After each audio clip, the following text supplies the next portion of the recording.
Donc oui, je fais du cash flow sur mes opérations. Sur chaque maison, je fais 300 € de cash flow positif. Souvent, grave erreur dans l'investissement immobilier. Évidemment. Attendre. C'est pour ça, quand tu poses la question, est-ce que c'est le bon moment ? En fait, c'est toujours le bon moment, parce que le meilleur moment, il est toujours derrière nous. En fait, j'ai souvent entendu ça, mais c'est tellement vrai. Beaucoup d'investisseurs montent leur investissement immobilier, construisent un patrimoine immobilier sans tenir compte de cette fiscalité et le découvrent. Ouais, ça peut faire très très mal. Ouais. Ça peut rendre un investissement assez catastrophique. Aujourd'hui, en termes de performance fiscale, la location meublée, il n'y a pas plus performant. Okay. Bonjour Aurélie, bienvenue dans C'est pas trop tôt. Donc aujourd'hui on va parler de location meublée, principalement ça va être le gros sujet parce que à la fois tu es investisseuse dans du meublé, mais tu travailles aussi chez Amarissimo, donc qui est une solution fiscale qui permet d'aider les loueurs en meublé à gérer leur fiscalité. On sait que ça peut être un sujet un peu difficile. Ce que je te propose, c'est qu'on va commencer par te présenter. Donc tu vas te présenter, expliquer un petit peu ton parcours et ensuite on va directement enchaîner sur un petit vrai-faux que je t'expliquerai un petit peu après comment ça fonctionne. D'accord, merci. Bonjour Julien, merci pour l'invitation. Alors brièvement en présentation, moi j'ai la chance d'accompagner depuis plus de 20 ans des milliers d'investisseurs. J'ai débuté ma carrière dans l'accompagnement en gestion immobilière tout simplement. Et puis j'ai eu la chance dans mes rencontres professionnelles de rencontrer les dirigeants d'Amaris et donc de développer les services Amarissimo. Comme tu le disais, Amarissimo, on est un cabinet d'expertise comptable spécialisé en location meublée et aussi en société, type SCI, SARL de famille, qui vont émerger des activités, des investissements immobiliers. Chez Amarissimo, mes principales missions, c'est de transmettre du conseil à nos partenaires, du conseil à nos prospects et à nos clients sur leur activité pour bien gérer leurs investissements, en prenant les bonnes options fiscales et puis en faisant correctement leur déclaration d'impôt, puisqu'on le sait, en location meublée, eh bien, quand on est bien accompagné, ça nous permet de gagner quelques milliers d'euros d'impôts, même si ce n'est pas le seul argument, j'insiste vraiment.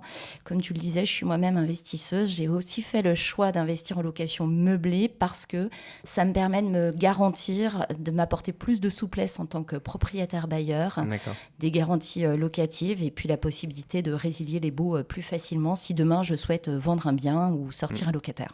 Et alors, est-ce que c'est travailler chez Amaris qui t'a motivé à investir ou c'est investir qui t'a motivé à travailler chez Amaris ? Comment ça s'est fait ? Alors, un peu des deux, en fait. En réalité, j'ai toujours voulu investir dans l'immobilier. Et puis, j'ai passé des semaines, des mois à conseiller des investisseurs jusqu'au jour où on se dit, mais en fait, je vais quand même pas être le cordonnier. Il va falloir que je passe à l'action. donc, c'est un peu des deux. Mais effectivement, ça a été le déclencheur en étant chez Amaris. Oui, à force de voir des gens le faire, on se dit aussi que c'est peut-être faisable aussi d'investir, ça fait moins peur. Oui, c'est surtout que chez Amarissimo, j'avais au démarrage dans mes missions, je réalisais énormément de rendez-vous conseils. Et donc, je conseillais à peu près 5 à 6 investisseurs par jour. Et je leur donnais toutes les recettes, en tout cas, pour pouvoir optimiser leur investissement. Et forcément qu'il y a un moment, on se dit, bon, c'est très bien de le faire, je suis ravie, je prenais du plaisir, mais il faut que je prenne du temps pour moi, pour construire mon patrimoine immobilier aussi, et pas passer à côté, laisser le train passer.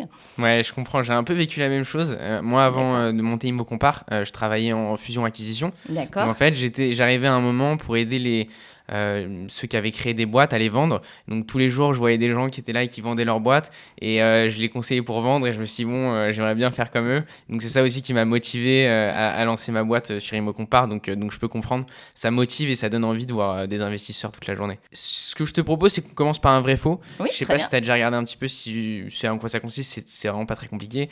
C'est juste qu'on te donne des affirmations, tu réponds vrai ou faux. L'objectif, voilà, c'est vraiment de pas trop réfléchir et après s'il y a des questions sur lesquelles tu veux développer parce qu'on sait que ça demande toujours de la nuance, tu auras largement le temps de le faire pour expliquer un petit peu plus pourquoi tu as pris cette décision. Donc c'est clair, on peut y aller. Je me contente au vrai faux, c'est ça. Que du vrai faux et après, potentiellement après on pourra développer tout ça. Alors, c'est un bon moment pour investir dans l'immobilier. Vrai. L'investissement immobilier est le meilleur vecteur d'enrichissement. Vrai. La location nue est plus intéressante que la location meublée. Faux. Le LMNP est voué à disparaître. Faux. Déclarer ses revenus en location meublée est très complexe. Faux. La location nue est le pire régime fiscal de l'investissement immobilier. Faux. La LMP est toujours moins avantageuse que la LMNP. Faux. La fiscalité est un aspect secondaire pour réussir son investissement locatif. Vrai. Ok. Amarissimo est la meilleure solution pour réaliser sa fiscalité en ligne. Évidemment. Les comptables en ligne sont une meilleure solution qu'un comptable classique. Faux. Ok. Faire sa compta soi-même est une bonne idée. Faux. Bon, bah, félicitations, hein, c'est un sans faute. T'as pas eu peur de répondre directement. Donc, on reviendra après s'il y a des questions, on sait jamais. Mais là, j'aimerais commencer aussi un peu pour de comprendre ton parcours d'investisseur. Oui. Donc, si tu peux nous expliquer comment ça a commencé, où est-ce que tu as commencé, où est-ce que tu en es aujourd'hui. Je pense que ça peut être intéressant pour que tout le monde comprenne comment tu en es arrivé là. Ok. Alors, moi, j'ai fait les erreurs, alors les erreurs ou pas. Hein, d'abord, j'ai attendu avant d'investir. Très souvent. Grave erreur dans l'investissement immobilier. Évidemment. C'est pour ça, quand tu poses la question, est-ce que c'est le bon moment? En fait, c'est toujours le bon moment, parce que le meilleur moment, il est toujours derrière nous, en fait. J'ai souvent entendu ça, mais c'est tellement vrai. Je sais aujourd'hui que les taux, parfois, peuvent rebuter certains investisseurs. On s'est habitué ces 10 dernières années à avoir des taux qui étaient historiquement bas. C'était pas la norme. Et il y a 15 ans, quand on investissait à 4%, 5%, ça choquait personne. Donc je pense qu'il faut juste qu'on réintègre tous ces standards et qu'on accepte, en fait. C'est déjà une chance de pouvoir investir, de se construire un patrimoine immobilier grâce au financement des loyers, enfin par le biais d'un tiers. Donc il faut vraiment profiter de cette possibilité et aller jusqu'au bout de nos capacités d'investissement pour pouvoir construire son patrimoine. Ce que je voulais te dire, c'est que j'ai commencé par faire l'acquisition de ma résidence principale. C'est culturel pour moi. Je suis issue d'une famille où on achète d'abord sa résidence principale. Presque une culture française, hein, je pense. Oui, complètement. Alors, après, ça dépend des territoires. Ok. Oui, j'ai quand même rencontré des personnes pour qui c'était pas culturel dans leur environnement. Moi, pour ma part, c'est comme ça, de père en fils. Donc, on transmet et je voulais absolument construire ma résidence principale. Okay. Donc, construire en plus. Oui, j'ai porté le projet toute seule, donc, avec mon conjoint, mais je veux dire, j'ai monté le projet, les plans, j'ai tout géré. J'ai géré le suivi des travaux, etc. Donc, ça m'a pris quand même beaucoup de temps. Je pense que j'ai quand même gagné un peu d'argent, mais beaucoup de temps. Et ce temps, en fait, quand on est focalisé sur sa résidence principale, en plus, il y a de l'affect, on n'a pas de temps pour penser à l'investissement locatif. Une fois que ce projet était terminé, j'ai accepté de m'intéresser à l'investissement locatif. Et en 5-6 ans, j'ai fait l'acquisition d'une dizaine de lots. Je vais parler en lots parce que quand on parle en millions ou en milliers d'euros pour valoriser son patrimoine immobilier, ça ne veut pas dire grand-chose. Alors si, c'est intéressant d'un point de vue enrichissement, mais on peut très bien avoir 10 millions de patrimoine avec 10 appartements si on investit à Paris, et à l'inverse, avoir 50 appartements et avoir une faible valorisation. Pour autant, la démarche est toujours un peu identique, c'est de se positionner sur un bien, réfléchir, on y va pas. Donc voilà, ma volonté, c'était de se construire ce patrimoine, et pour me faciliter le passage à l'acte, parce que malgré tout, quand on investit dans l'immobilier, eh bien, il y a des questions, il y a des appréhensions, peut-être inconscientes. Et en tout cas, moi, j'ai toujours considéré que c'était bien de le faire à deux. Okay. Donc, chacun fait comme il veut. Moi, j'ai embarqué ma sœur dans mes projets. Et au moins, on a toujours eu l'esprit serein. On a levé du prêt immobilier et on dort très bien toutes les deux. Et c'est le plus important. Je me disais juste que si j'avais une facture de 10-15 000 euros sur un ravalement de façade, je préférais qu'on le partage que de le payer seul. Donc, voilà. C'est complètement compréhensible. Donc, en fait, tu as commencé par ta résidence principale. Oui. Là, aujourd'hui, tu as toujours ta résidence principale. Bien et tu as 10 lots en plus. Oui. Est-ce que ces 10 lots, ils te génèrent du cash flow ? C'est quoi un petit peu les stats là-dessus ? Est-ce que ça génère de l'argent ? Ça génère plutôt des charges ? Comment ça se passe ?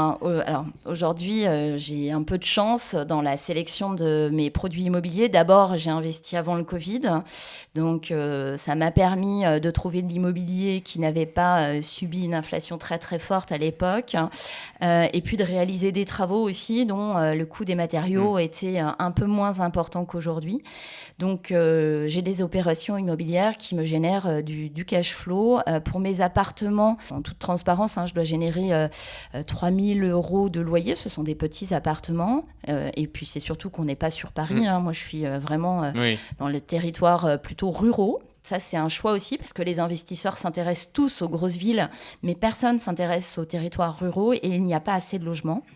J'habite entre Nantes et Rennes et typiquement, si vous cherchez un logement, eh bien, bon courage. Ah oui, ok. Donc, ce qui m'a permis aussi de valoriser pour d'autres opérations, au-delà des appartements évoqués, des maisons que j'ai fait construire aussi.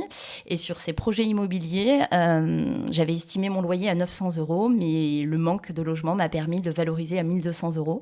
Donc, sur chaque maison, je fais 300 € de cash flow positif. Donc, tout à l'heure, je disais 3 000 € de loyer, 1 500 € de prêt pour les appartements. Et sur les maisons, c'est 900 €, c'est 800 € précisément de crédit et 1 200 € de loyer. Donc oui, je fais du cash flow sur mes opérations. Aujourd'hui, je retravaille des sujets puisque je fais l'acquisition de terrain. J'ai un peu plus de difficultés à monter ce type d'opération. D'accord. Mais c'est le jeu, c'est pas grave. Il ne faut pas que je m'empêche pour autant de poursuivre. Ok, non mais c'est super intéressant. J'aimerais peut-être revenir rapidement sur ta résidence principale. C'est un sujet, je pense, qui intéresse beaucoup de gens. Oui. Toi, comment tu l'as abordé? Est-ce que tu l'as vraiment abordé comme un investissement et donc tu as regardé un petit peu voilà, le coût, les charges, à combien tu pourrais potentiellement la revendre, etc. Ou tu l'as vraiment pris comme, on va dire, plus une dépense et quelque chose de plaisir dans le sens où voilà, ma résidence principale, j'ai envie de me faire plaisir. Comment toi, tu l'as abordé et comment tu conseillerais les gens d'aborder l'achat de cette résidence principale? Alors, un peu des deux, encore une fois. Il y a de l'affect et je n'ai lésiné sur aucun matériau parce que c'est un projet pour lequel j'espère y passer le plus longtemps de ma vie. Donc, je n'hésite pas, je lésine pas à investir dans ma résidence principale et je sais aussi que les choix des matériaux lui donnent une valorisation aussi beaucoup plus importante aujourd'hui. Okay. Donc aujourd'hui, je sais que à l'issue, avec tous les travaux et tout ce qu'on a pu en faire, on a eu une belle valorisation immobilière et j'envisage de poursuivre encore d'investir dans cette résidence en réalisant des extensions à court, moyen terme. Donc non, vraiment c'est... Alors je pense que j'ai un peu des deux, c'est-à-dire que je perds jamais à l'esprit cette notion de combien vaut mon bien sur le marché. Okay. Mais je n'hésite pas à réinvestir pour maintenir son attractivité, par exemple. Ok, ouais, c'est important. Je pense que c'est quelque chose que les gens prennent pas forcément en compte dans l'investissement immobilier, c'est l'entretien qui doit rentrer, je pense, dans la modélisation, ou en tout cas quand on juge si un investissement est bon ou pas. Il faut bien prendre en compte que si tu laisses 10 ans sans rien faire ton appartement et s'en remettre un peu à la poche, ça va être compliqué de le valoriser à la revente, quoi. Donc ouais, je pense que c'est un point important. Pour moi, c'est tous les 10 ans, il y a un cycle de vie. Tous les 10 ans, il ne faut pas lésiner, et il faut savoir investir, parfois dans de la décoration, de l'entretien extérieur, mais toujours maintenir l'attractivité. Complètement. Surtout, j'imagine que toi, tu loues maintenant. Donc, pour la location, je pense que c'est encore plus important, on va dire, peut-être que pour la revente. Louer, faut garder une attractivité auprès des locataires. Et si le bien il est insalubre, c'est compliqué. Alors après, malheureusement, sur des zones tendues, il y en a, je pense, qui s'en fichent un peu. Et dans tous les cas, ils louent. C'est vrai que sur des zones un peu moins tendues, c'est important. Il y a vraiment cet aspect marché, concurrence. C'est ce qui permet de faire la différence. Je pense que alors en plus, pour l'aspect des maisons évoquées, j'ai aussi la chance d'avoir donc construit avant Covid. Aujourd'hui, les coûts de construction, j'étais sur une RT 2012. Quand on est sur une RE 2020, j'ai construit à 1 800, 1 900 € du coût de construction, un mètre carré, sans prendre en compte la valorisation du terrain. Aujourd'hui, on est plutôt à 2 400 €. J'ai des maisons qui font 125 mètres carrés, donc j'ai une valorisation très très forte et très rapidement. C'est pas de l'expertise, c'est un facteur chance. Bon, après, je pense que cette valorisation plafonne et va plafonner pendant de nombreuses années à venir. Après, j'aurais pu aussi faire le choix de revendre. Mais ce n'est pas ma stratégie, j'ai une stratégie long terme. Je ne voulais pas revendre pour partager avec l'administration fiscale 19% plus 17,2%. Donc non, je n'étais pas en phase. Donc, on peut comprendre. Je préfère attendre. Alors la fiscalité, on va y venir, c'est un sujet aussi très important, tu viens de le souligner pour l'investissement immobilier. Peut-être pour revenir sur ton parcours, tu as dit 10 lots en à peu près combien de temps ? Faut 5-6 ans en 5-6 fait. ans. Alors, comme j'ai eu des projets de construction Mm. à l'intérieur, j'ai pris du temps et il y a eu la période de Covid. C'est-à-dire Ok. que j'ai acheté des terrains avant Covid et j'ai lancé post-Covid. Mm. Et de la même manière, sur la réhabilitation, sur le petit immeuble de rapport, eh bien, j'ai eu des travaux qui ont commencé à se dérouler pendant le Covid. Donc Ok. forcément, ça a compliqué un petit peu les choses et la mise en location. Et j'aime bien terminer un projet avant d'en lancer un nouveau, même si Ok. j'en ai souvent enclenché un autre avant la fin, mais il est enclenché sur le papier, mais pas dans les faits, parce que suivre les travaux, c'est assez pénible. Ouais, je comprends. Et du coup, oui, c'est quand même un bon rythme. En termes de financement, Oui. ça c'est une question, je pense, que beaucoup de gens se posent pour enchaîner les biens. Est-ce que toi, tu as juste pu réussir à faire tous ces projets en restant dans ta capacité d'endettement classique des 33%, ou alors tu as trouvé des façons de faire, tu as réussi à convaincre les banquiers avec des dossiers solides, avec des investissements déjà à cash flow positif qui t'ont permis de dépasser cette capacité d'emprunt, ou pas du tout, et tu es juste resté dans ta capacité d'emprunt à 33%? En fait, je suis restée dans ma capacité d'emprunt parce que Ok. j'ai du cash flow positif, D'accord. en fait. Et avant ça, je me suis quand même confrontée à des refus, D'accord. à un refus d'ailleurs, de ma banque sur la première opération, puisqu'en fait, c'est une banque qui a son siège, son service qui est géré depuis Paris et qui m'a fait une étude locative sur mon bien immobilier en prenant en référence une annonce sur Le Bon Coin qui devait être louée D'accord. 500 euros pour 90 mètres carrés, quelque chose de très laid. Enfin bon.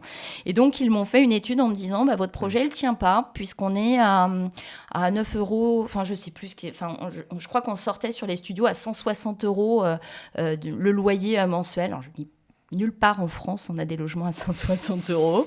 Donc bon, ça marche pas. Mon banquier lui-même était très déçu, puisqu'en fait, il m'avait accompagné en me disant, D'accord. bien sûr, le projet va passer. Je me suis aussi rendu compte que finalement, il était important de préparer son dossier, parce que j'y suis allée un peu les mains dans les poches en disant, mon banquier, voilà l'opération, je pense qu'on aura ce loyer-ci, d'accord, ok, et puis son service a bloqué le projet. Donc en fait, j'ai approché une autre banque différemment. D'ailleurs, j'ai choisi une banque à côté de l'immeuble. Comme ça, elle savait qu'on n'était pas à 160 euros. Ok. Elle avait une connaissance de son territoire. Et donc, eux m'ont suivi très aisément, en fait, sans problème. Et comme j'ai des rendements, j'ai 3 000 euros là sur ces appartements avec une échéance à 1 500, finalement, je n'ai pas entaché ma capacité d'endettement, j'ai même amélioré ma possibilité de m'endetter. Ok. Bon, après, il faut quand même laisser le temps à la banque après de faire ses preuves, qu'il voit Complètement. qu'il y a les loyers qui rentrent. Ouais. Surtout qu'en plus, j'ai décalé en fait les échéances de prêt D'accord. au maximum. J'ai fait du différé le plus longtemps possible C'est super intéressant ça. pour me restructurer un petit peu financièrement et du coup récupérer un peu d'apport pour le deuxième projet. Donc voilà, je pouvais pas tout enchaîner comme ça, mais c'est ainsi que j'ai fonctionné en tout cas. C'est déjà quand même une super performance, hein. Et, tu parlais justement de l'apport. Tu as mis de l'apport sur tous tes projets, ou il y en a où tu en as... En fait, je l'ai récupéré Ok. au fur et à mesure, puisqu'en fait, avec mon différé, j'ai récupéré une partie de l'apport qui m'a permis d'acheter le terrain sur lequel on a fait les constructions. Et j'ai refait la même opération de différé pour récupérer de nouveau l'apport de l'acquisition des terrains. Super. Et voilà, j'essaie de fonctionner comme ça. Super intéressant. C'est impressionnant de voir que tu fais quasiment des projets finalement de promotion immobilière. Presque, tu achètes un terrain, tu construis dessus et tu... Oui, alors, petite promotion, hein, c'est vrai, mais c'est dans le concept, c'est ça. Donc, Après, je pense que ce seront les dernières parce qu'honnêtement, il faut beaucoup d'énergie, Ouais. de temps. J'ai eu la chance que tout se passe très bien, mais c'est vraiment pénible à coordonner. C'est des managements de projets assez difficiles à suivre, surtout quand on a une vie professionnelle où on est très, très engagé par ailleurs et que c'est pas mon métier premier. Donc, je fais ça le week-end. De temps en temps, le soir, je me rends compte que l'artisan n'a pas tenu sa promesse, n'était pas au rendez-vous et du coup, me décale tout mon chantier et ils ont toujours des bonnes excuses. Ouais, Donc, pour moi, je pense que c'est terminé la gestion. Bon, sauf exception. J'ai pas de sauf certitude. Très belle opportunité, mais je comprends. Et est-ce que tu penses que tu vas du coup pivoter sur d'autres types de stratégies? Est-ce qu'il y a des stratégies qui t'intéressent particulièrement? Parce que c'est vrai que finalement, c'est une stratégie assez rare, ou en tout cas dont on parle assez peu. je pense sur Internet, de construire les maisons et de les vendre, enfin de les louer par la suite.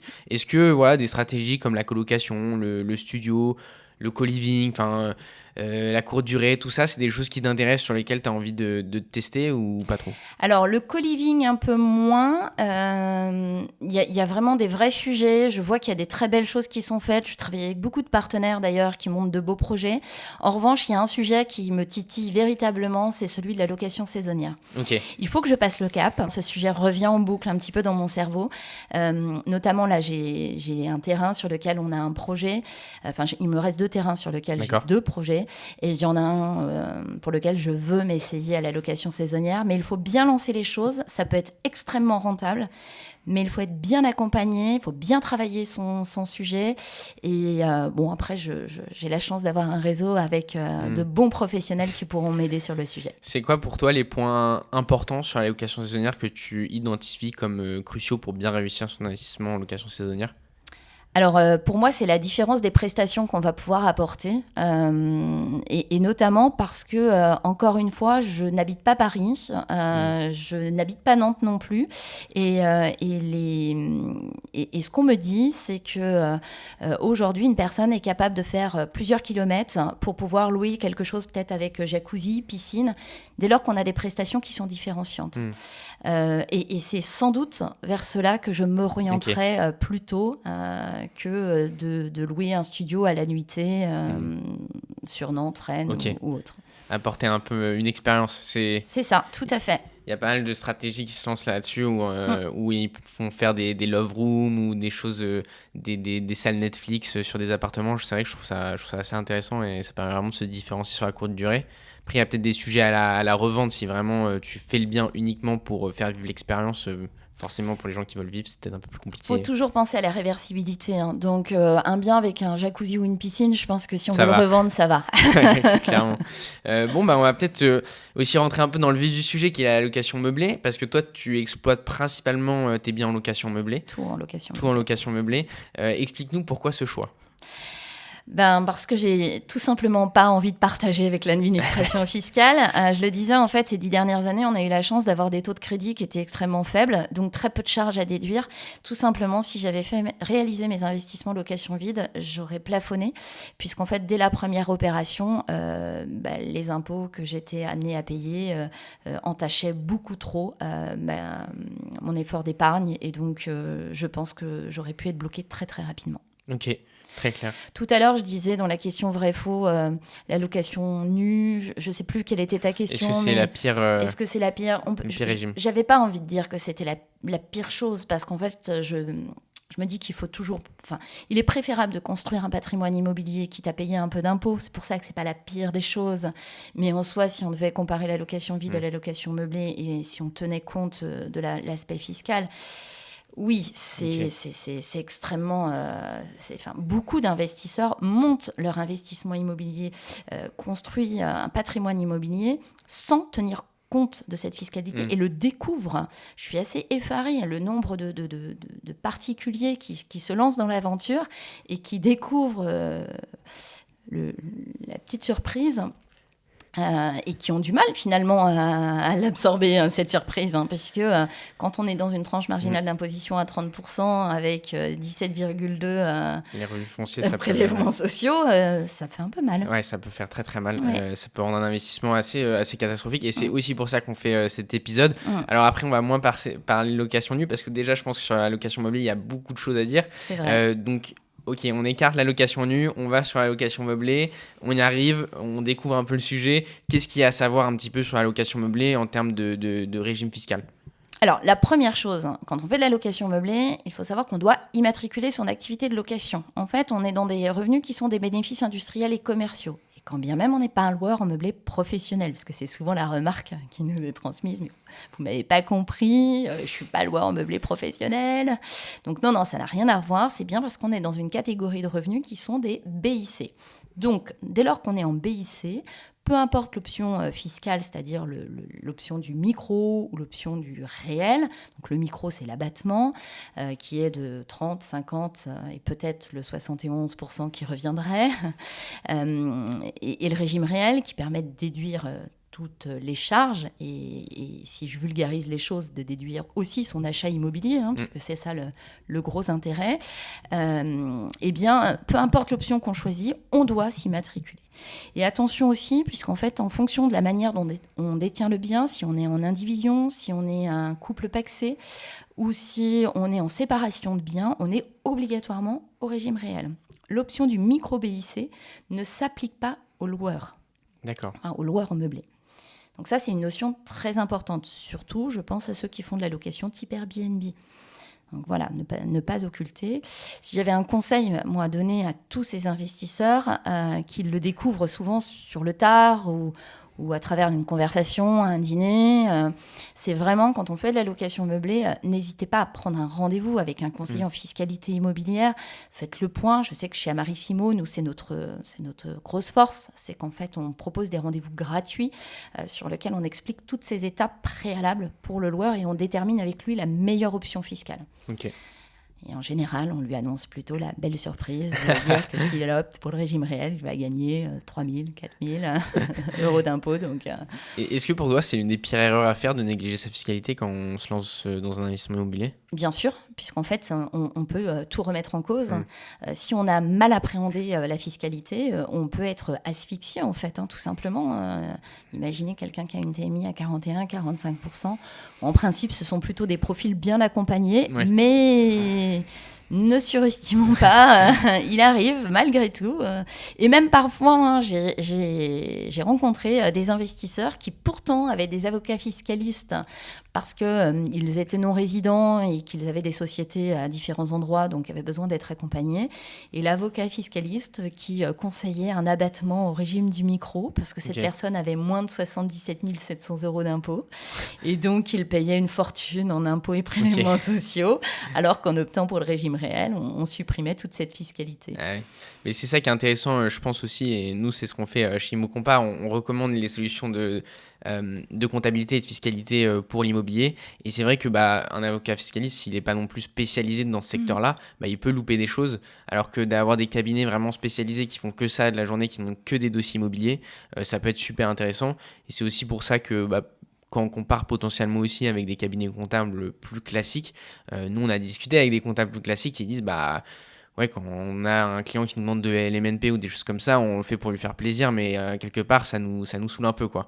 Donc, moi, j'ai même des partenaires experts comptables qui nous adressent leurs clients parce qu'effectivement, en fait, comme c'est un domaine d'expertise dans l'expertise, et qu'il y a toujours des spécificités, et encore plus avec la location saisonnière aujourd'hui, où on peut être amené à payer des cotisations sociales, etc., en fait, ils préfèrent tout simplement nous adresser leurs clients. Donc, on fait les bilans comptables des clients de nos confrères sur la partie LMNP et ça se passe très bien, tout le monde est content, nous on est content puisqu'on développe notre modèle et puis eux sont ravis parce qu'ils y passent pas des heures et puis en plus c'est pas la même approche, c'est vrai qu'on a tout un tas de questions, de documents à récupérer, les investisseurs, parfois les dirigeants d'entreprise, leur investissement locatif, c'est tellement secondaire pour eux que du coup, ils ont toujours une feuille qui traîne à droite et à gauche, ont du mal à rassembler l'ensemble de leurs documents. Donc voilà.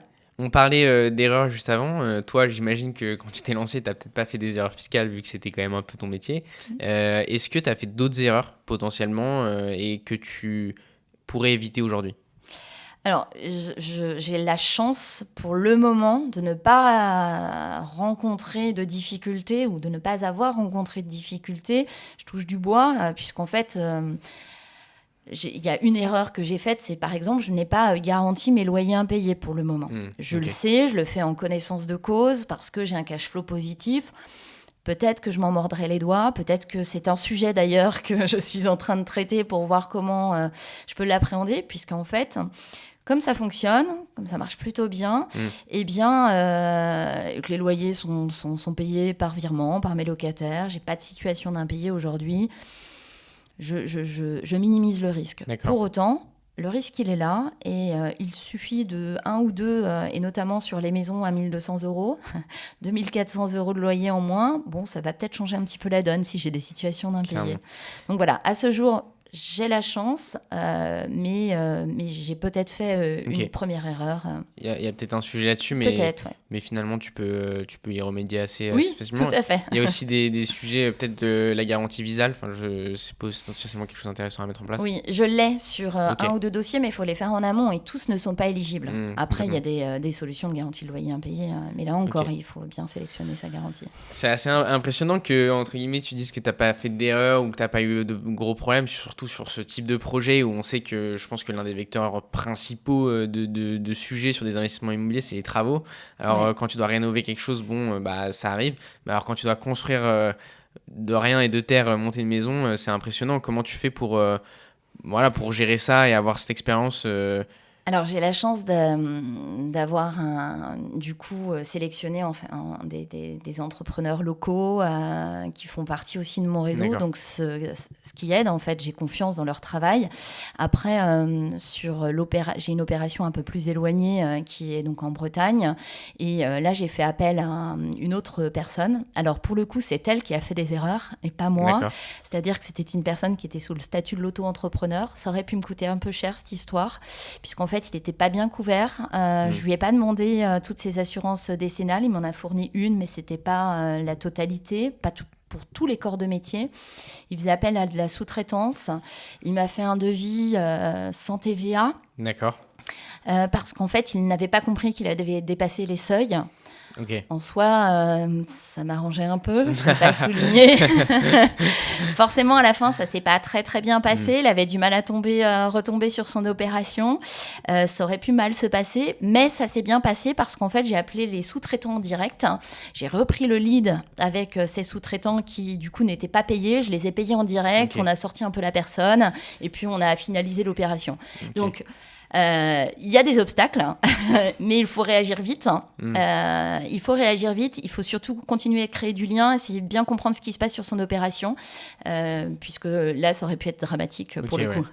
Est-ce que tu pourrais nous faire un petit peu une petite checklist de comment on choisit des artisans avec ton expérience? Alors moi, je le fais sur recommandation. Okay. C'est vraiment la recommandation. Ça fonctionne. De tes proches, de mes proches, de mes relations professionnelles, peu importe. Alors j'ai la chance aussi de travailler avec un réseau, et d'investisseurs et de partenaires et des professionnels de l'immobilier. Donc on a toujours quelqu'un qui connaît quelqu'un qui peut nous aider.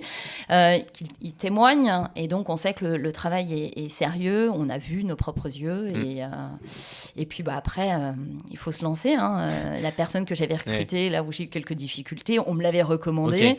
J'avais des doutes. Alors, pas au début, j'y suis allée en toute confiance. Et puis après, j'ai commencé à dire à la personne qui m'avait recommandé que je commençais à douter. Et on avait raison finalement de douter un petit peu sur la solidité financière. Parce que c'est ça qu'il faut vérifier, c'est la solidité financière de l'intervenant. Et puis après, sa qualité de travail.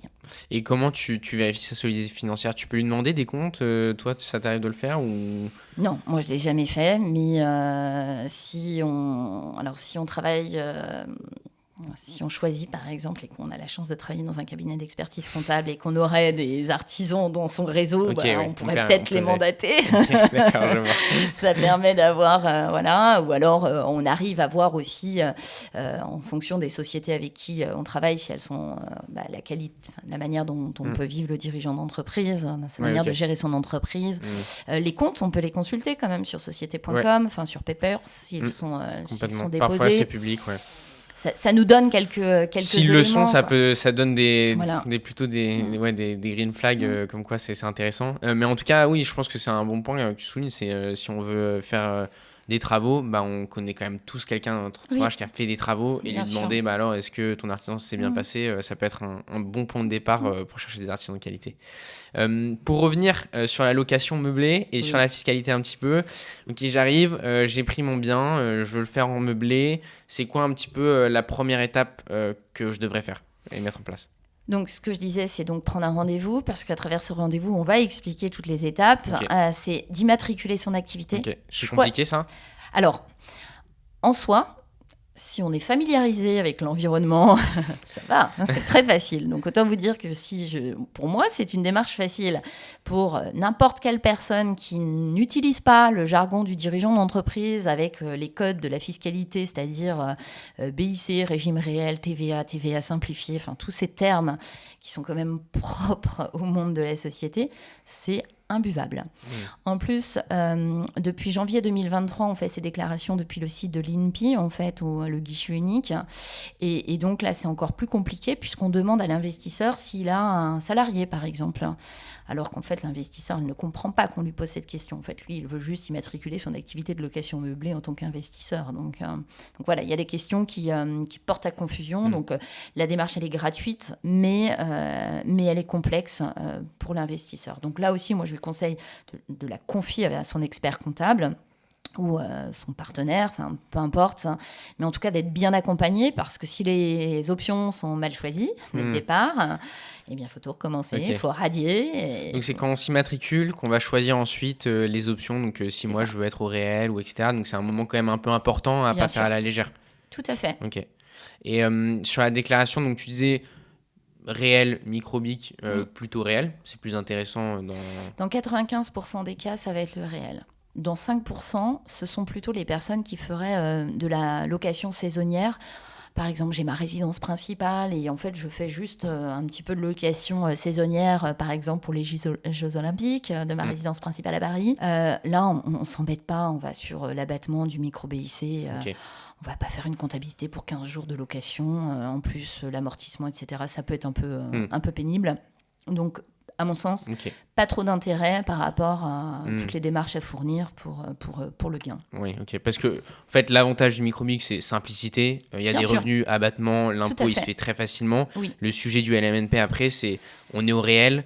Forcément, calcul d'amortissement, déduction des charges, etc. Donc, ça demande un accompagnement plus important. Voilà, bilan comptable, télétransmission de l'alias à l'administration fiscale, remplir le formulaire 2031, enfin des choses qui sont pas très agréables à faire, sauf quand on est comptable et pour qui c'est le métier, ou qu'on utilise une solution en ligne qui peut le faire.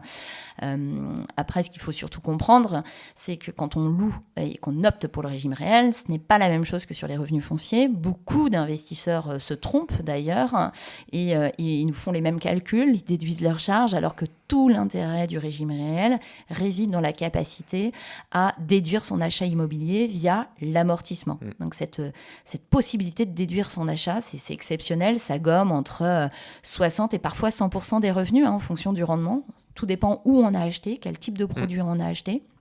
Donc c'est vraiment très très important.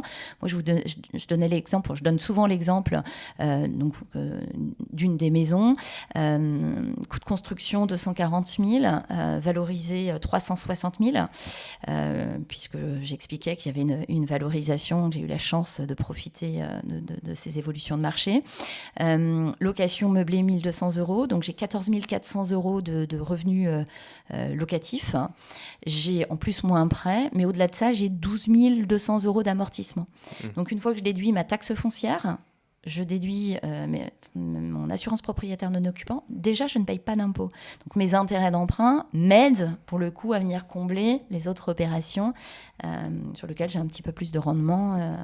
Ok. Voilà. Oui, parce que tu peux faire quelque chose de global avec tous tes investissements en revenus globalisés. C'est obligatoirement une seule activité de location meublée avec tous les biens qui se trouvent à l'intérieur, effectivement. Super intéressant. Question que je pense que pas mal de gens se posent. Imaginons ils écoutent, je suis au microbique, je me dis mince, le réel ça a l'air quand même intéressant. Est-ce que c'est facile de passer d'un régime à un autre? Oui. Tu disais peut-être des radis. Ah ok, ça se fait facilement. Oui, c'est très facile. C'est une lettre d'option à faire à l'administration fiscale. Donc franchement, c'est quelque chose de très très simple, pas de problème. Et sortir du régime réel pour le régime du micro, c'est pareil. Hein. C'est la même lettre d'option qu'on doit faire tous les ans avant l'échéance de sa déclaration d'impôt. Donc très simple. Super, bon, c'est peut-être une bonne nouvelle pour certains. C'est une très bonne nouvelle. Ils commençaient un peu à paniquer en se disant qu'ils avaient fait le mauvais choix. C'est intéressant. Ok, donc il y a cette déduction d'impôt au régime LMNP. Sur l'amortissement, en fait, c'est l'État qui considère que en fait, c'est une dépense, le fait que le bien se déprécie avec le temps et du coup que ça rentre dans le résultat final de l'investissement, c'est ça ? En fait, on est sur une comptabilité commerciale. Votre outil de travail ici, c'est l'appartement. Et donc, l'appartement, votre outil se déprécie comptablement dans le temps. C'est comme si vous aviez un ordinateur et que la durée de vie d'un ordinateur, c'est bon an, mal an, on va dire 4 ans. Et puis, il vaut 1 000 euros. Et bien, tous les ans, on va intégrer un amortissement à hauteur de 250 euros. C'est-à-dire les 1 000 euros sur les 4 ans, ça représente 250 euros. Et donc, c'est ça, cette charge. Mais dans l'immobilier, c'est pareil. C'est un peu plus technique parce qu'on ne va pas amortir en fait la valeur du terrain parce que lui, il ne s'use pas en fait. Par contre, tous les composants de l'immobilier, eux, ont une durée de vie. Donc, tout ce qui est maçonnerie, c'est beaucoup plus long. On est plutôt sur une durée de 50 ans. Mais après, tout ce qui est agencement, installation générale technique, on est plutôt sur des durées de 15 ans. Après, c'est des durées qu'on peut moduler au cas par cas. Mais voilà, c'est ce qui va donner ce fameux amortissement. Oui, c'est vraiment le côté magique du LNP d'avoir en fait, des dépenses non cash, donc qui sont uniquement comptables, qui viennent réduire le résultat et qui permettent du coup de potentiellement générer un cash flow, etc. Donc ça, c'est quand même super intéressant.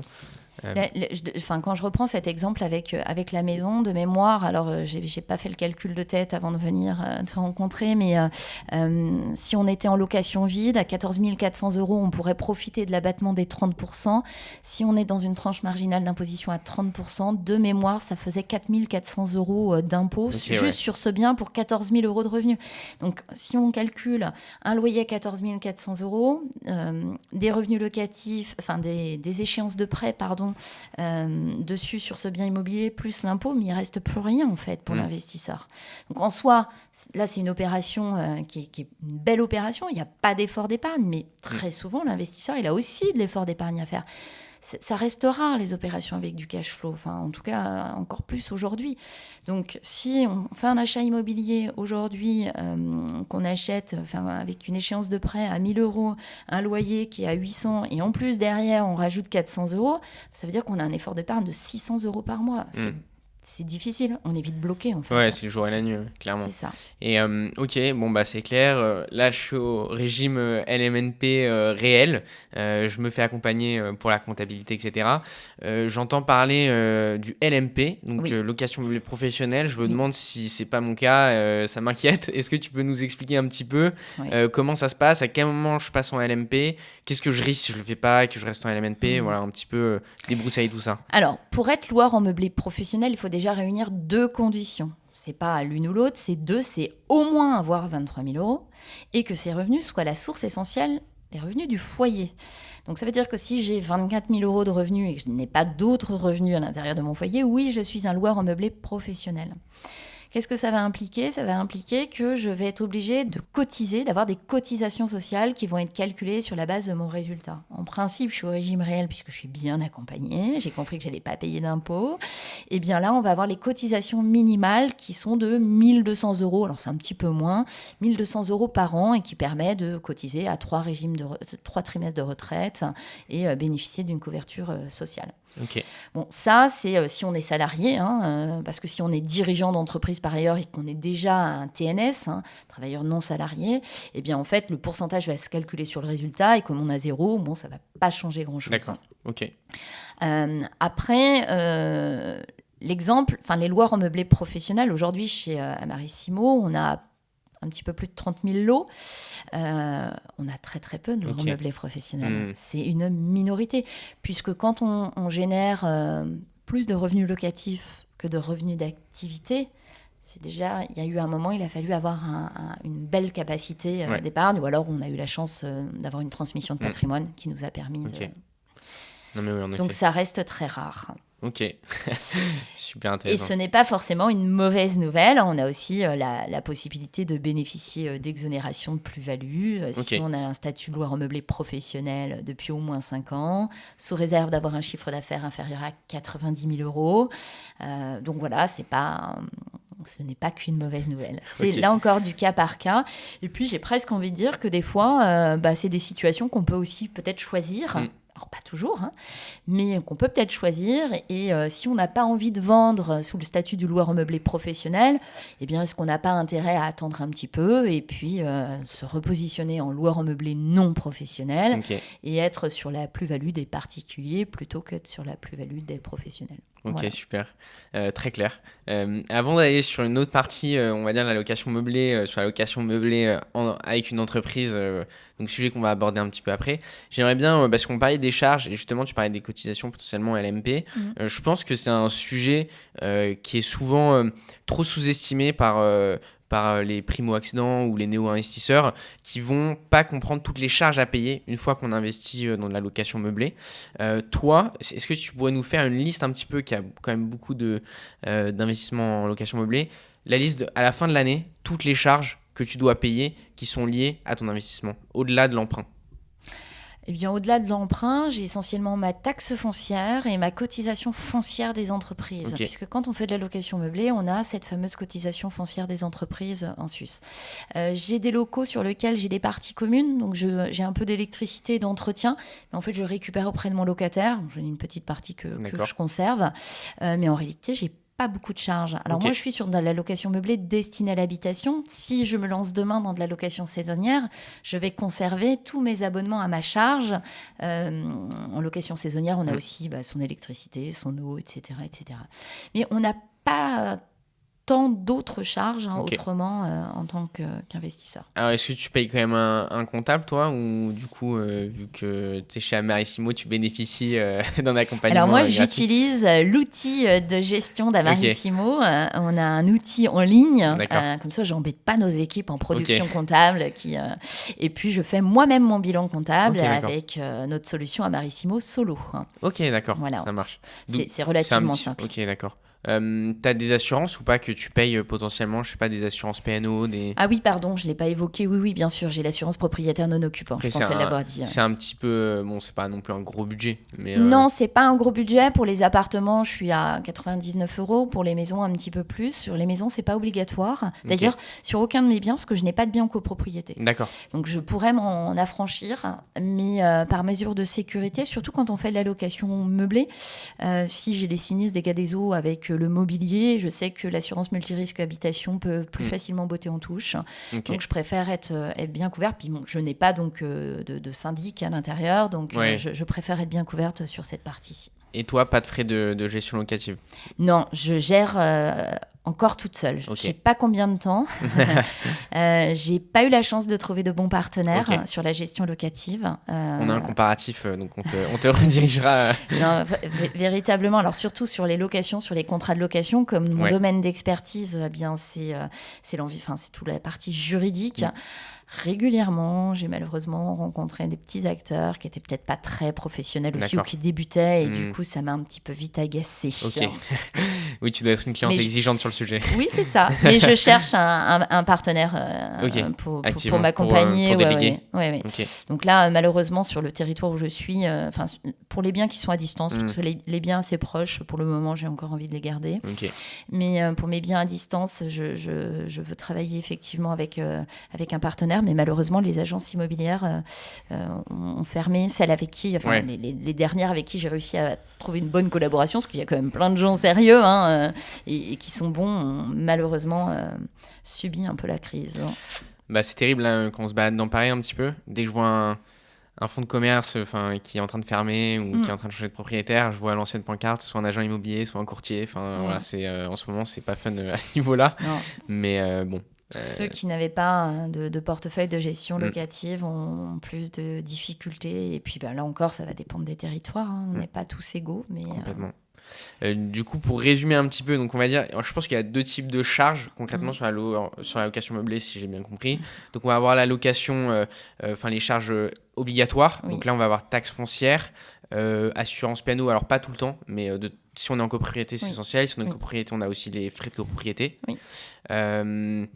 Voilà, en obligatoire, c'est la CFE.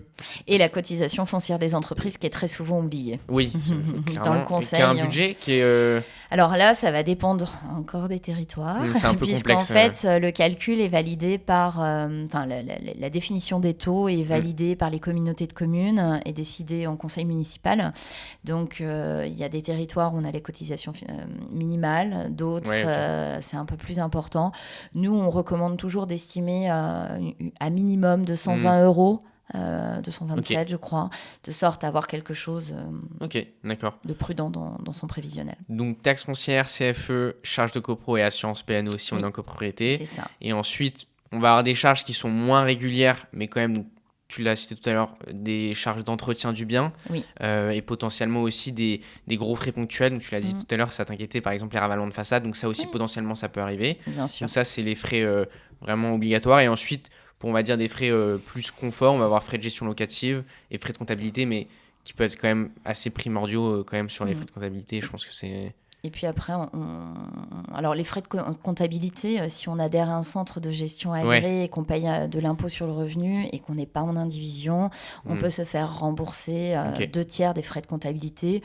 Donc si on parle d'un coût net, on parle de 200 €. Oui, C'est pas un vrai, c'est pas un vrai sujet. Ça dépend encore des dépend revenus, du projet, mais... bien sûr.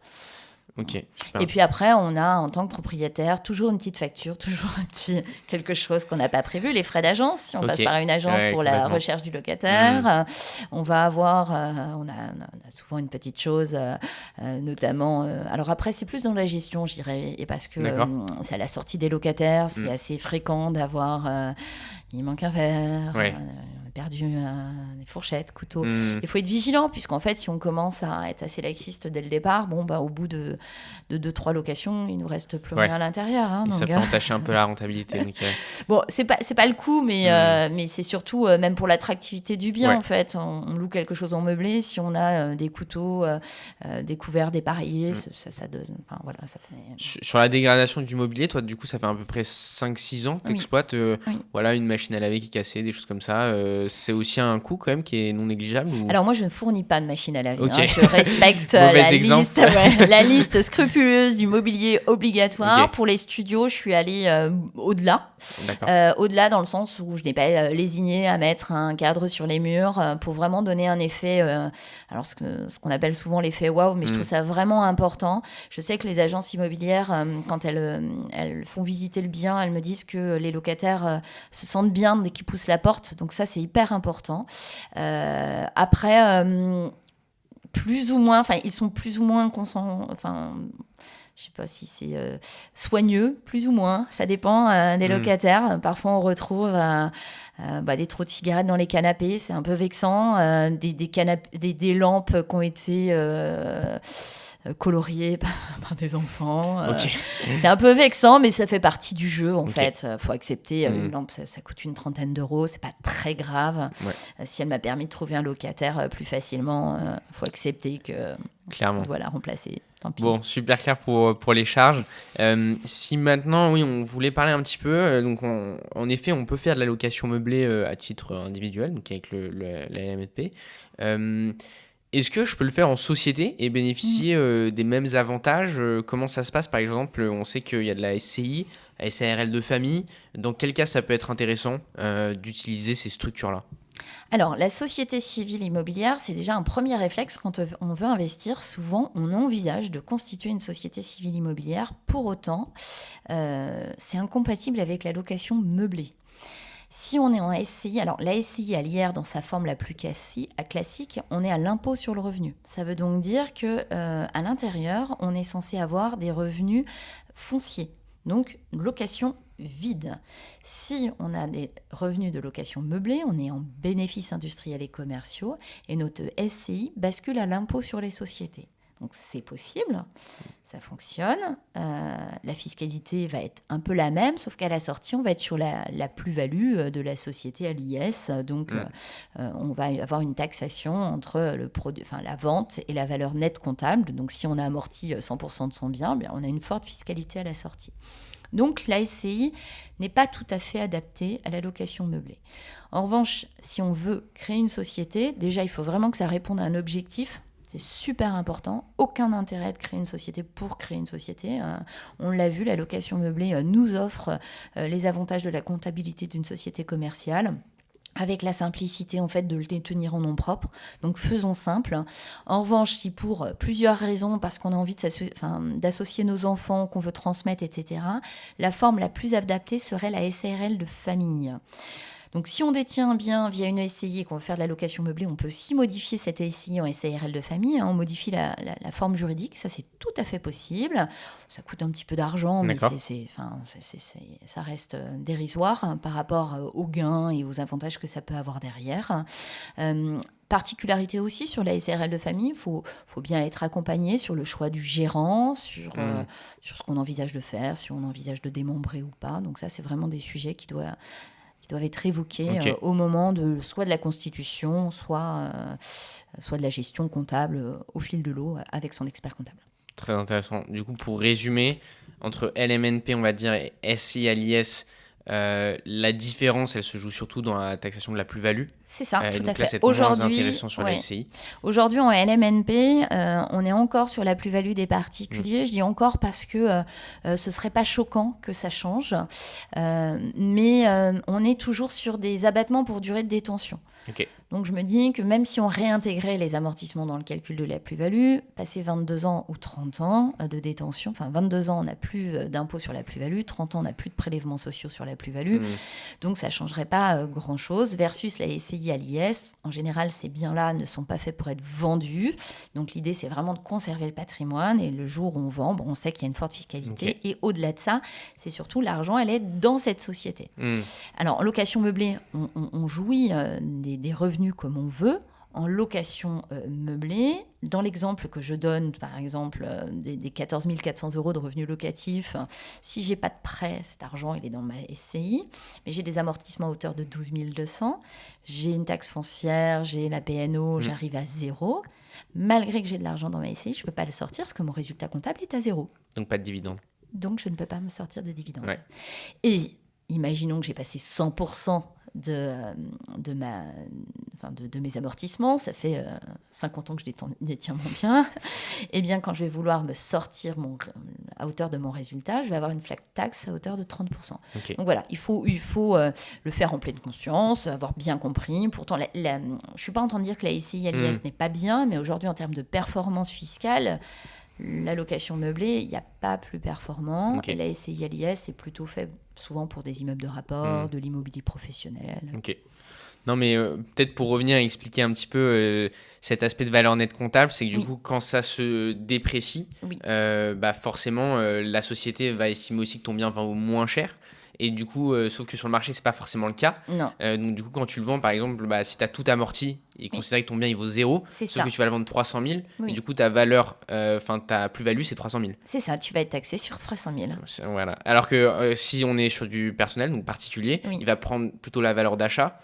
Qui va comparer avec la valeur de revente, et donc forcément la différence est beaucoup moins importante. Qui va être majorée de 22,5%. Voilà, parce qu'en général, on vend au bout des 5 ans, après 5 ans, pardon, et donc à partir de la 5e année, on va pouvoir majorer pour un forfait travaux et un forfait frais de notaire.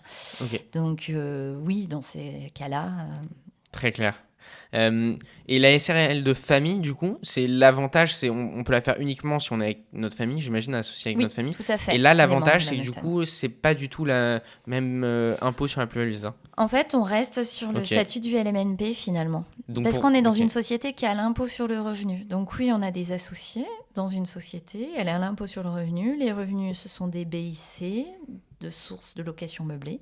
Donc en fait, chaque associé va déclarer en fonction de sa quote-part de détention dans la catégorie des LMNP ou des LMP s'il est LMP. Donc pour s'associer avec sa famille, le mieux, ça reste la SARL de famille. C'est ça, tout à fait. Super intéressant. Si on fait de la location meublée, parce que si on fait de la location vide dans une SARL de famille, on bascule à l'impôt sur les sociétés, c'est l'inverse du phénomène SCI, et du coup, ça n'a plus vraiment de sens, sauf si c'était une volonté pour des raisons validées en amont. Ok. Bah écoute, super intéressant, ça a répondu à beaucoup de questions, je pense, sur la fiscalité. On va passer à une autre étape plutôt de l'interview, c'est les sujets à retenir d'Amaris et de ce qu'on a fait l'interview. Et pour ça, je vais te laisser répondre aux questions de Julien qui va prendre le relais et qui va échanger avec toi. En tout cas, je te remercie énormément pour tout ça. Forcément, Amarissimo, on peut vous retrouver à la fois sur le site Imo Compare parce que c'est une société qui est comparée, et aussi potentiellement potentiellement vous rajouter sur le Discord aussi pour répondre si des gens ont des questions suite au podcast. Donc ça, on peut Oui, bien réfléchir. sûr. Voilà, je sais pas si tu connais Discord, mais ça permet de répondre directement aux personnes s'ils ont des questions sur l'épisode ou sur la fiscalité et sur Amarissimo. Donc je pense qu'on vous ajoutera là-dessus. Ok, très Ça bien. peut être intéressant. Donc voilà, je te laisse avec Julien et je te dis merci beaucoup pour cet épisode qui était super intéressant sur la fiscalité. Merci À Thibaut. plus tard. On passe à la dernière étape, maintenant dans les parties plus à retenir de cet épisode. Donc la première question, ça va être quels sont les points essentiels à retenir sur la fiscalité d'une location meublée? Le plus important en fait, c'est de choisir la bonne option fiscale et donc moi je dirais d'avoir si on n'est pas en capacité de le faire soi-même, et ça c'est tout à fait possible, enfin c'est tout à fait compréhensible plutôt, c'est soit d'utiliser un simulateur pour voir l'impact ou soit prendre un rendez-vous avec un conseiller qui va pouvoir expliquer toutes les étapes. Donc ce qu'il faut vraiment faire, c'est valider cette option fiscale et ne pas oublier d'immatriculer son activité. Normalement, on a 15 jours pour le faire, donc c'est quand même important, d'autant plus qu'il y a certains services des impôts qui aujourd'hui commencent à insister sur ce délai des 15 jours, là où auparavant on avait beaucoup de souplesse pour régulariser la situation des loueurs. Et ça, du coup, c'est possible sur Amarissimo. Oui, Amarissimo évidemment accompagne les investisseurs sur ces sujets. Super. Ma deuxième question, ça va être quelles sont les erreurs à éviter quand on déclare son investissement en meublé? Alors la première erreur, c'est de déclarer ses revenus en location, en revenus fonciers. Très souvent, les propriétaires le font. La deuxième, c'est de le faire au régime du micro, puisque l'abattement des 50%, eh bien, c'est pas le plus performant pour l'investisseur. Donc c'est vraiment les deux principales erreurs qu'on peut voir. Et la troisième, c'est de déclarer soi-même au régime réel en déduisant uniquement les charges comme si on était en location vide. Et en plus de ça, on n'a pas répondu aux obligations comptables, fiscales en tout cas, de transmettre une IAS. Mais on découvre des situations un peu cocasses parfois. On parle beaucoup de location meublée. Et donc, quelles sont selon toi les plus grosses idées reçues sur la location meublée en France, qu'on peut entendre dans les médias un peu partout? Alors, au-delà des médias, en fait, les investisseurs, quand ils se disent intéressez-vous à la location meublée, ils vont répondre ah ouais, mais il faut fournir le canapé, la télé, ça va être super chiant en gestion. Alors qu'en réalité, c'est pas aussi complexe que ça. Après, quand on parle de location meublée dans les médias, pour le coup, là, on fait vraiment l'amalgame avec la location saisonnière. C'est deux choses différentes. Quand on parle location meublée, il faut savoir aujourd'hui que la location meublée répond à des usages différents. On a des populations qui sont de plus en plus mobiles, aussi de plus en plus précaires. Mais la précarité, c'est pas la précarité toujours financière, c'est une précarité professionnelle, une précarité à un instant T dans sa vie sur un accident de la vie, une séparation ou autre. Et donc on a des besoins en location meublée autres que la location meublée saisonnière qui elle est dans le viseur de l'administration fiscale et de nos différents ministères, puisqu'en fait elle est considérée à tort ou à raison, mais comme être un acteur de la paupérisation du parc locatif. Chez Imo Compa, on a une cible assez importante, entre 25 et 40 ans. Donc pas mal de gens veulent faire leur premier investissement. Selon toi, c'est quoi tes meilleurs conseils pour réussir sa location meublée? On va dire le top 3 de tes conseils qu'il faut absolument retenir. Alors la première chose, c'est qu'il ne faut pas lésiner sur l'ameublement, ce que vous allez vouloir y mettre. Je ne dis pas qu'il faut suréquiper les biens, ça va dépendre de votre stratégie, mais il faut surtout mettre des choses plutôt sympas où on a envie d'y vivre. Pensez à vous, faites ce bien comme vous, si vous habitiez dans le logement. La deuxième chose, c'est de s'assurer qu'on a un marché locatif et donc adapter son offre en fonction de son marché. Et du coup, regardez aussi la réglementation qui va s'appliquer sur son territoire. Notamment quand on est sur des territoires avec une réglementation spécifique, notamment à Paris, où on a un loyer qui est plafonné, eh bien parfois en location meublée, si vos prestations le justifient, vous allez pouvoir appliquer un complément de loyer. Donc vraiment, c'est 3 points qui sont à identifier. Le premier, c'est la qualité des éléments que vous allez pouvoir fournir. Le numéro 2, c'est donc adapter son offre en fonction d'un marché et choisir son positionnement. Est-ce que je vais chercher des éléments qualitatifs, vraiment je suréquipe mon bien, ou est-ce que je me contente du minimum? Et le troisième, eh bien, c'est de penser au complément de loyer pour améliorer la rentabilité de son investissement locatif. Super. Je pense que les gens vont être contents de savoir tout ça. Là, c'est un peu plus le moment commercial pour Amarissimo. Nous, on a pas mal reçu de questions entre les solutions de gestion de comptabilité en ligne et un expert comptable traditionnel. Qu'est-ce que tu dirais? Est-ce qu'il y a des différences? Comment Amarissimo peut se brancher justement avec ça? Un peu pour mieux comprendre Amarissimo versus des experts comptables traditionnels.